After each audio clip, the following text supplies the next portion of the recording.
Bonjour à tous et bienvenue sur Le Pingouin Français. Alors, beaucoup d'entre vous savent que je n'ai pas été un grand fan d'Elementary OS. J'ai trouvé le concept intéressant, mais la réalisation mal faite. Je me demande ce que ça donnerait si quelqu'un reprenait ce concept et le rendait bien pour une fois. Et ça tombe bien parce que c'est exactement ce qu'on va regarder aujourd'hui. Voici Apricity OS.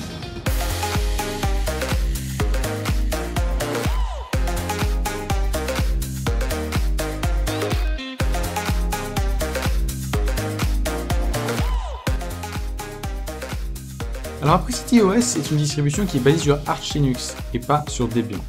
Alors, distribution basée sur Arch Linux, c'est pas ce que je préfère parce que ça a une tendance à être moins stable que les distributions basées sur Debian. Cela dit, Apricity OS ne va jamais poser aucun problème, mais on verra ça avec l'onglet Performance. Alors regardons déjà un peu à quoi ça ressemble.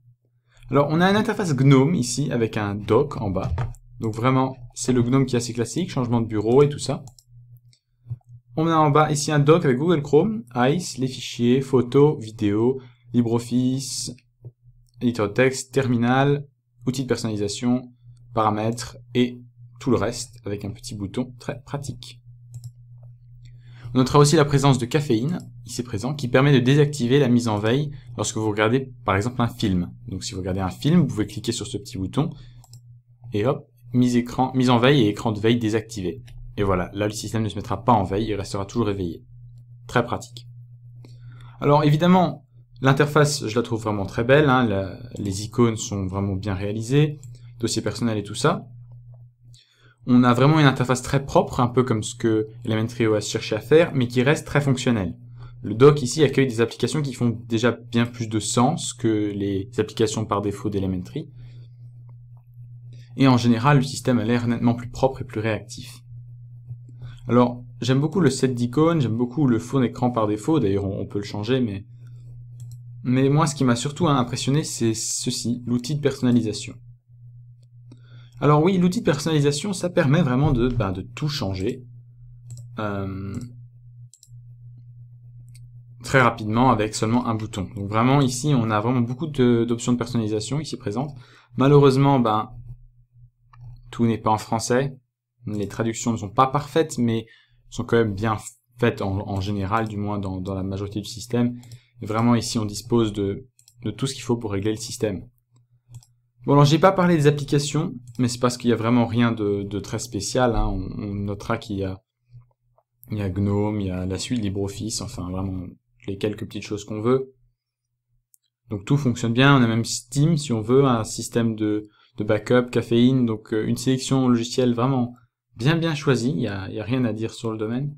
Peut-être une petite chose à noter, c'est ICE ici, qui permet donc d'ajouter des sites internet en tant qu'application dans votre système.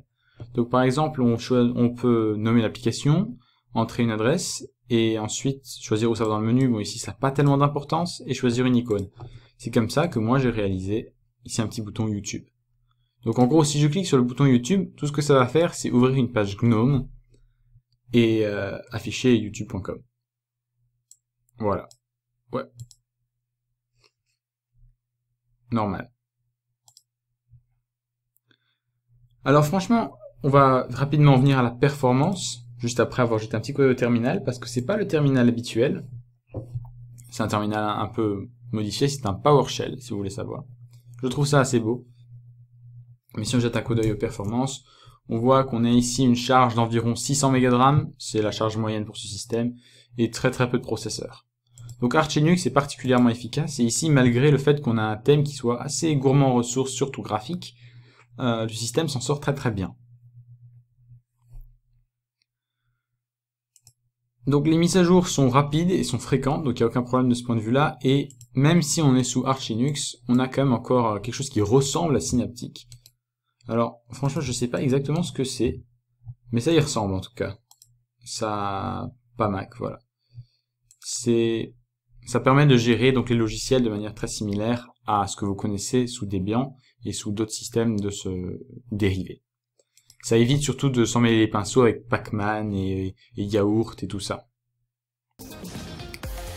Voilà, donc je vais pas vraiment en dire beaucoup plus sur ce système, le temps me manque un petit peu, mais c'est un système qui globalement est vraiment bien fait, qui est très beau, très réussi, qui a une excellente performance et qui est plutôt bien traduit en français. Donc c'est vraiment quelque chose que je vous encourage à aller voir sur leur site internet. Ceci était la version GNOME.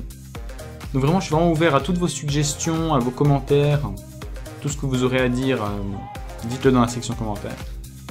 Les vidéos arriveront peut-être un petit peu moins souvent ces prochaines semaines parce que je suis en période d'examen personnellement, donc ça va être difficile d'en produire.